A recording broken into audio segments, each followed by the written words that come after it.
Today we are rounding out the Adventure Calls set from the Masters of Cinema series with the 7th film, which is The Pyramid of the Sun Gods.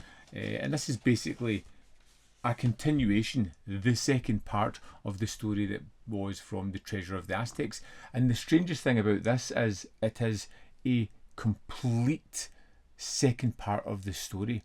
Where the first one ends, this continues, and it's got the same characters, it's got the same search for the Aztec gold, and it's a continuation which I didn't really expect. And considering that I wasn't overly fanatical about Treasure of the Aztecs, I enjoyed this one way more than I should have. And I think it's because I'm at the end of this set, I was looking for just a quick rip-roaring adventure, and this one delivered for me.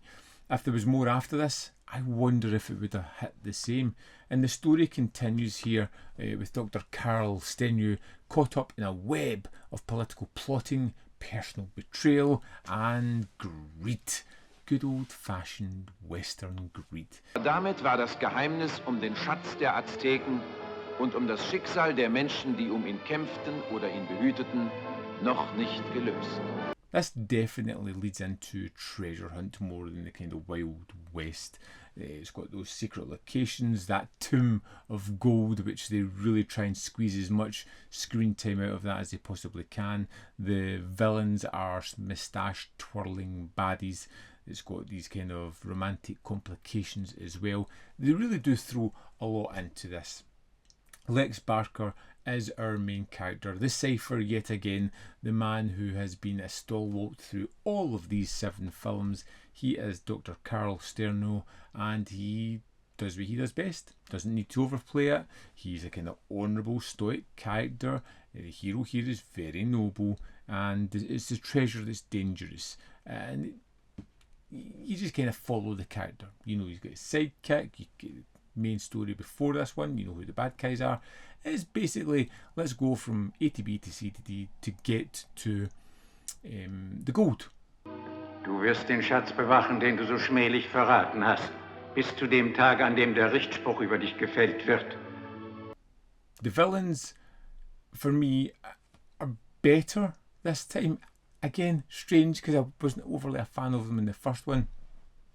They feel a little bit more fleshed out, a little bit more villainous. They're not just obstacles, they're constantly plotting and lying and shifting sides and twisting and turning against each other, which just makes it a whole lot more fun.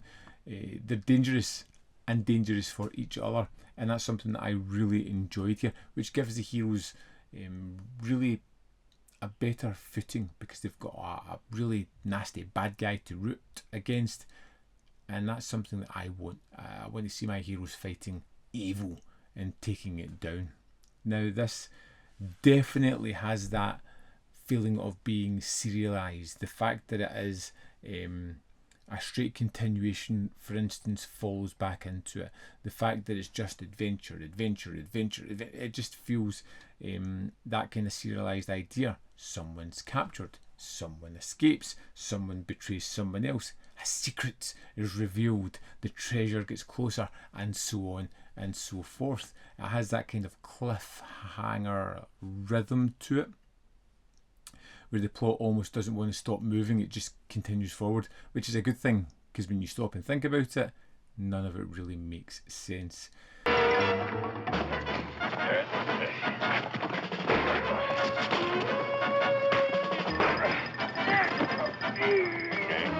The plot for this one is very busy, and I think that's what occupied me a lot here, because it's not, it doesn't have these meandering moments, it's just sequence after sequence that just drives the narrative forward. It's very busy.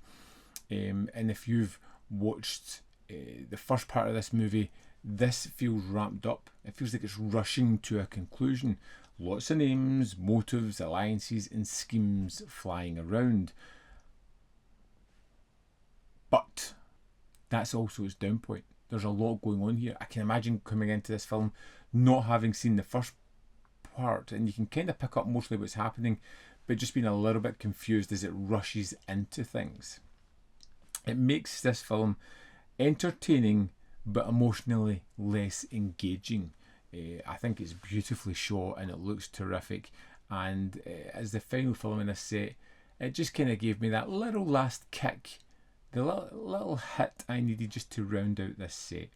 It had all the familiar beats, it delivers on a really great finale, and it just ticked all the boxes and left me going, you know what, I enjoyed more in this set than I didn't, and that's a great thing. Dazu wirst du nicht kommen, meine Liebe.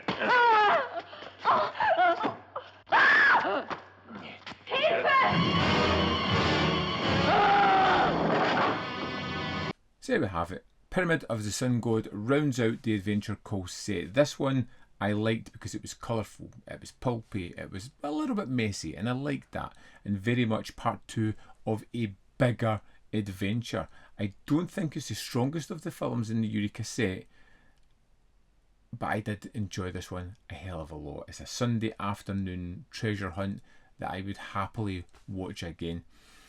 I would love to know your thoughts on Pyramid of the Sun God, whether you like this one as much as the first one, less, more than. Let me know in the comment box below. As always, there's more content up here. You can see more of my stuff. In the description box are links to Patreon, membership program, manvfilm.com, always in which you can support me. Thanks for watching. I'll see you next time.